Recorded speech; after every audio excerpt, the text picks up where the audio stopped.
Hello, Beacon. Reverend Dr. Robin here.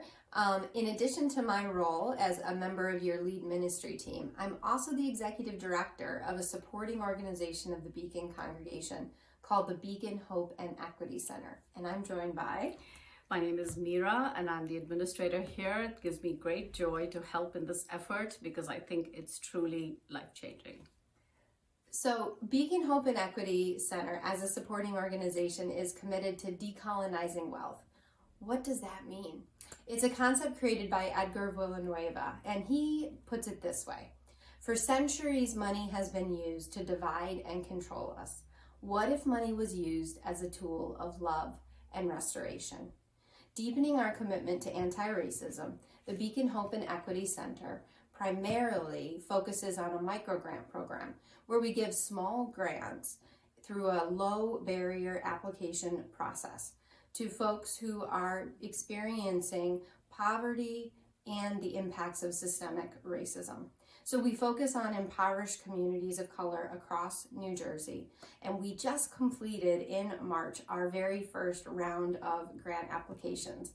We were able to support 43 recipients in grants of $1,000 or less, and give out more than $39,000 in this first round of applications. And Meera, you met with some of the folks and gave them their grants. I did. Can you share a little about that? Sure. Experience? So one of the people that I met with was an Afghan refugee. She had 3 children, one of whom was severely disabled.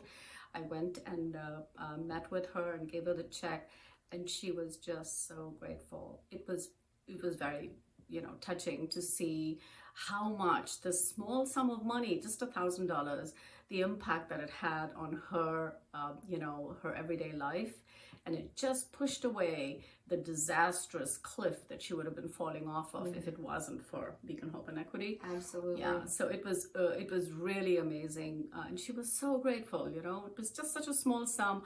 But I think what we do when we hand out these small amounts is we revive people's hope and faith in humanity. And that's no small thing.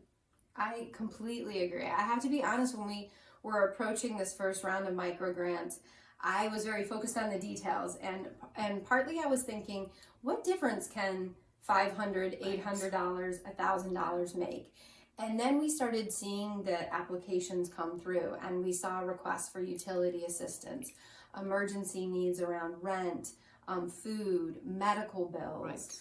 Those are just a few of the most common needs that we saw lifted up. And meeting with some of the folks to get them funds really moved me. They said we were about to be evicted. Yes. And this is the difference between having housing and being out on the street. So it really is work that is about seeding hope, not as this ephemeral concept that floats in the air, but concrete hope in action, which is inspiring to be a part of. Totally. I'm just so happy to be part of this effort, and I hope we continue and we can make the same difference in other people's lives as we go forward. Absolutely. And we're doing just that. The board of Beacon Hope and Equity Center and the advisory group, which is composed all of Beacon members, are helping us get ready for our next round of microgrants in the fall, in addition to our big annual fundraiser where you'll hear more stories about the impact of this supporting organization. And really, our work is made possible by the Beacon congregation. And we talk about our mission of feeding the human spirit, being radically inclusive and healing the world. And gosh, I really do feel like here in New Jersey, we're healing a little corner of the world that we're in through these microgrants. Absolutely. We are healing those hearts that are hurting. So I think that's really something. Thank listening, you. Beacon. Thanks for being Beacon.